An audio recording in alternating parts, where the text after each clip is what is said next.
Good morning, I'm William from OzCane. I'm here to talk about your postures and how to actually correct your posture. You can self-check your postures in the same place and you maintain it. Okay, there's two postures. One, you feel like we're slightly leaning forwards, it feels normal to them. And the other one is like you always got to slightly lean backwards. But I feel you get used to it, your body actually feels like it's normal to if it's like tilt backwards. So discuss the one that's leaning forwards. The way to check if your posture is slightly leaning forwards, you put your feet against the wall here, and your body will be like forwards like this. You won't be able to touch the wall. So you actually move backwards to actually touch the wall. This posture, because you're like this, when you stand up straight, it feels like you're actually going to fall backwards. But you're feeling straight.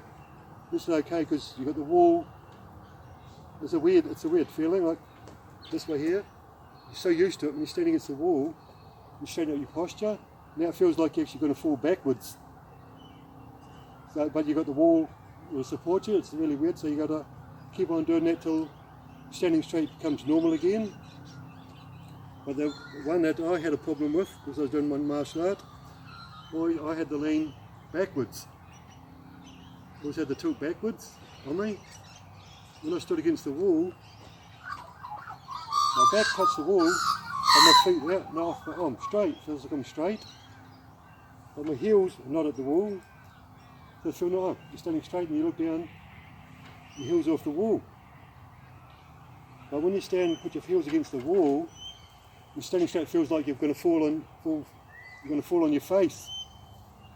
One of my instructors came up with an idea. Actually, he got a broom. I'd actually one of his wooden staffs. Had the wooden staff for training. What he does, got the wooden staff. So with the wooden staff, I held it. Whatever you do, don't hold it. If you've got a wooden staff and then when you're standing back like this, do not hold it like this. Although you fall like it's going to go right into your neck. So if you've got a wooden staff or a pole, put it over to your shoulder. So put it like, so when you hold it like this, you fall forwards, it's like, it's going to hit you right there, or go straight up your nose or in your face. So you always put it, if you're going to have it, you put it across onto one shoulder so it's past your ears and all that, and you hold onto it there or hold it, the pole, so the pole's like on there. So that's a safety thing, so don't forget that please. We don't want anybody getting injured. So I'll show you how it works. My posture's leaning backwards. I stood against the wall. My back is against the wall, but my feet were out from the wall. So when I stood straight like this, I felt like it's going to fall into my face. So what he did is got the staff, and I put it across up my shoulder here. The staff was on the ground, and I held onto the staff to hold myself up. To stop because it just felt like you're going to fall on your face. So you have a long staff, pole or staff or a broom or something. You put on the ground like a broom, put the brush part on the ground and the hole up here or something, a long pole, anything at all. You hold up across your shoulder like this and you hold on to it. It feels like you're actually going to fall on your face. So if you're going to move out, move your feet out first. Don't move the pole around this, otherwise you will fall on your face. So if that is the case here there, move your feet out first, away from the wall, then you let go of the pole. Don't do it before, otherwise you just go straight on your face. It's really weird, but I had that problem. So that now I can correct it to see where my posture is. And there's the advantages of once your posture is correct, you know your posture is like you're straight up and down. Now you can actually start doing your kicks. A lot of people come from the kicks, they come from the ankles. They're kicking like from there, it's the weight, starting the kick from your ankles. There's a slight disadvantage with that because you can't vary your kicks. Or you're stuck with a kick like that. So the way is to stand against the wall. And the other thing is, when you lift your foot up, sometimes your foot up, you lean backwards with your kick. You don't realise you're actually doing it. So to correct that, also this happens too. You're standing against the wall, and you lift your foot up. And you can feel yourself like going backwards against the wall. But the way to help that, because you're lifting from your ankle makes it worse. actually force you against the wall, but if you lift from your knee, go like to start off, with your knee up, you actually get used to dropping your weight down. Because when you kick this way like that, you're not used to dropping your weight down, because you're going, if you lift your knee up with this, you still can go. So you put your back against the wall, and you lift your knee up, you can actually feel your back getting pushed against the wall. To get used to it, then you go, used to lifting from the knee first. That when you lift from your knee and have this supporting leg slightly bent, when you're lifting out this, it actually drops your weight to the ground.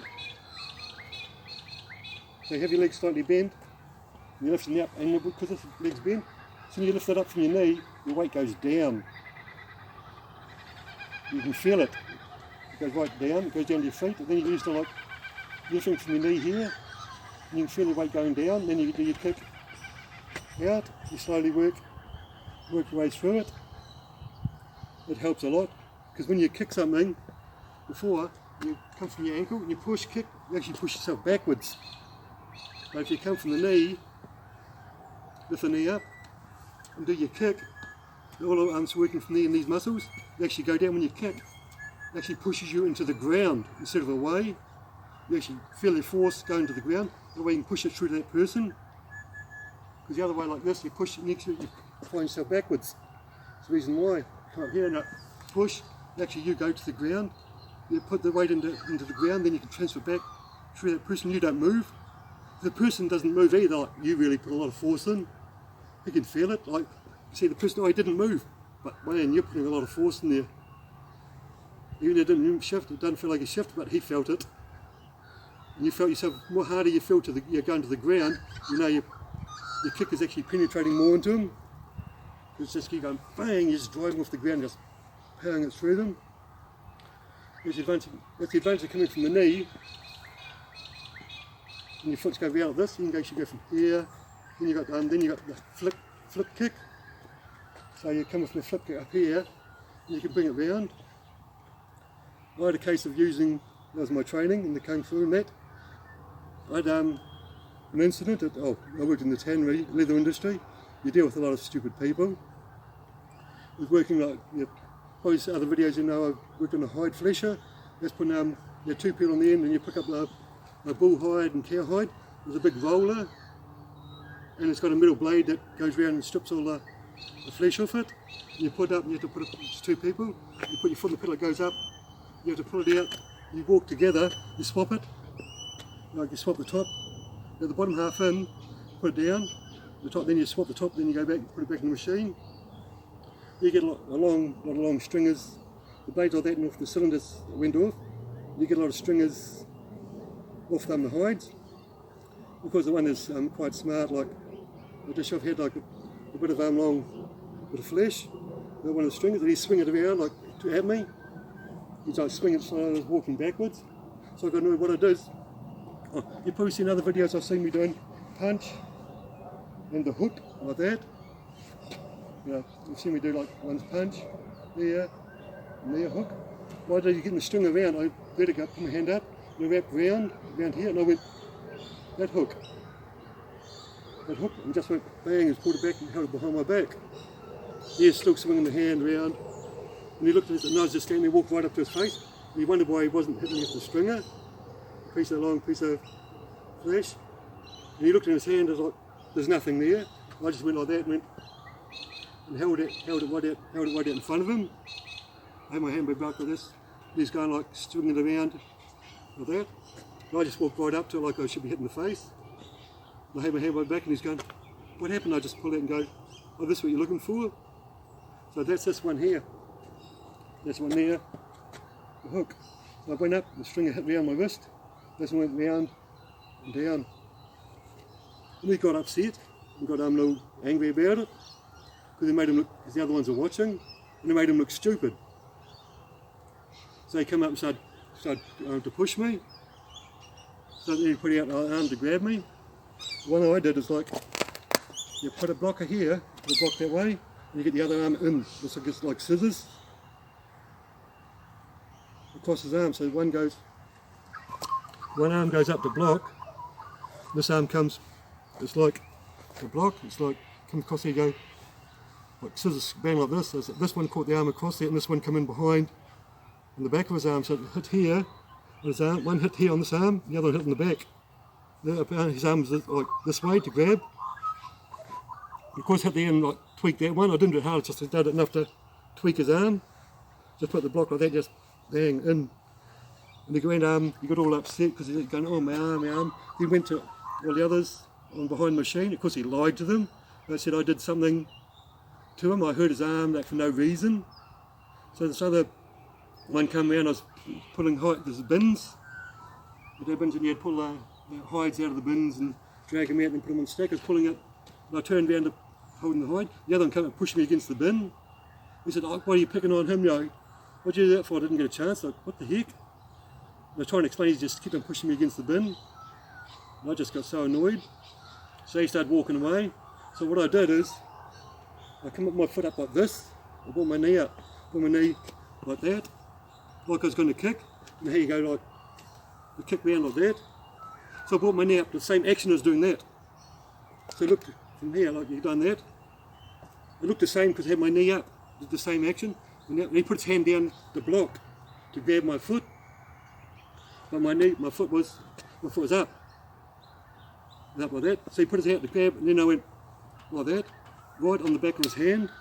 Of course, like you're walking on animal fat and all the other sorts of things on the ground. And he had this great big boot print, like his hand was like that. Bang, I knocked his hand away, and he had this big dirty boot print right on the bottom of his hand. So seeing the look on his face. I was actually quite, when I was younger, I was actually did a lot of tournament training and all that, so my legs were really fast. So it happened really quick. Because doing a tournament, you had to be fast in that. So my foot was actually really fast, and he came up, bang, he put his foot out, bang, and snapped it and put my foot back down. And he looked at his hand, and my foot was actually still down here. He wondered what the heck happened. See the look on his face, he just walked off. He never bothered me ever again. So like, he didn't come up and try and push me ever again. His look on his face like, the other one would come and say silly things to me. No, he's not going to try to do anything stupid to me in that. So that's the advantage of coming from here. You actually learn, you actually put it into practice, you realise it actually works. So it's like you do your kick like going round like that. You bring your knee, the same thing. And your foot's back, then you can snap with the back of the hand, pull it back and down. So that's the advantage from the knee, you can actually hide, disguise your kicks. Like you put it up like this and you say, oh, no, I should keep this in here. Then you can change your kick to another kick. So you come up with going out that. You can see like you're doing something, then you can bring your foot in, your knee still in, then you can change it to opposite kick. So this drill helps a lot. Here, and you lift your knee. It feels like, because you're going to push yourself backwards against the wall, it feels really weird. That's worth persevering.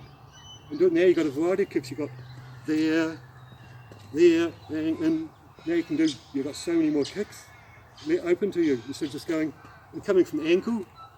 They're just coming from the ankle, the weight, just try it out. Like your ankle weight can actually pull you, centrifugal force. Because you're coming from your ankle, all the weight's on your ankle. So when you pull out, it's pulling you over that way, away from the target. But if you bring it from here and here, your posture's up. Because you're throwing it from here, this one and this one still can go, it's quite hard to actually do, because you're used to training going all together, going like this one's the same. So slow it down, put your hand against the wall to hold yourself, you bring your foot up, you normally do it, you bring it from your knee like this, then you get used to doing your kick like that. So your change is coming from your ankle.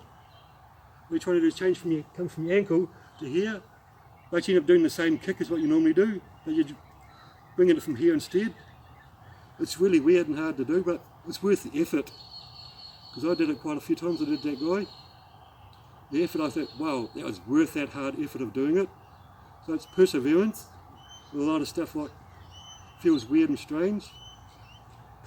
And the other thing is, because now your posture's straight like this, you posture up straight, you feel straight. Now when you do your forms, Now you do like, doesn't matter what style of martial art you do, this suits every style. So now when you do your forms, whatever it is, or your kicks, now your posture's straight. When you go kick, or do your high kicks, now you're grounded to the ground instead of like going backwards. Now you can actually get a lot more power into your kicks because even your roundhouse kicks and all the others. But if you're doing like the other one's going round, I have to say this is like the short range kicks now. So you can actually go more up, bang, in, round. And you're going like in. As soon as you hit the compact, going in. If you're doing the sweep kicks like you do your normal, like you lift your foot up and everything else. Then I've because some of the kicks you might rely on just throw your body around. You go some kicks you probably have to learn to come from your ankle to do those kicks. Because you can't do them because you rely on the ankle from there, from coming from the ankle to actually spin you around. So it's good if you can try and change between the two. It's quite hard because I did traditional Chinese Kung Fu and all that. Then I changed to Wing Chun. And that was just, to come from here, I always did the flick kick. To actually come from here with it locked, I used to go like, with flick. To Wing Chun is like that. To get from going flicking to there, took me a whole year just to do that. It was like, that drove me crazy. They're turning and say, oh, you're still flicking. I said, what? But a year later, I started, finally got it, enough that didn't improve. Now I can actually swap between the two. I can actually come from my ankle, I know roughly what I'm going to do, so I can change from there to my ankle for doing kicks, or I can change from here. So you get used to swapping between the two. It'll probably take about a year to learn to swap between them. So you can alter, you're doing these close, you're going to come from here. When you do your spin one, you can alter and come from the ankle. So you can alternate between the two. Because I can alternate between the two styles now, like, it's hard. Like really, it drives you crazy. But it's worth the effort. And the result's actually beneficial. So, yeah, when you're doing your forms, like now your posture's straight, you do Wing Chun, Aikido, whatever, like you're doing, like now your posture's like, wonder why, the other thing is this, showed in the other video coming from the waist. This also helps too. Now you're coming from your waist. If you look at my other video on using the hula hoop to help moving from the waist. And this is the second part, how to correct your posture. So now you've got to correct posture. You look at the hula hoop one, now you're coming from the waist. Now like you're doing your posture and waist. So when you move in or do your things, your posture's straight, you're coming from your waist. Actually helps a lot. Well, no matter what style you do, all these things go between hard, soft styles. Doesn't matter, this covers all styles. So that's the things I'll be covering, is what works in all styles. So I hope it helps your training. Okay, see you in the next video. Goodbye.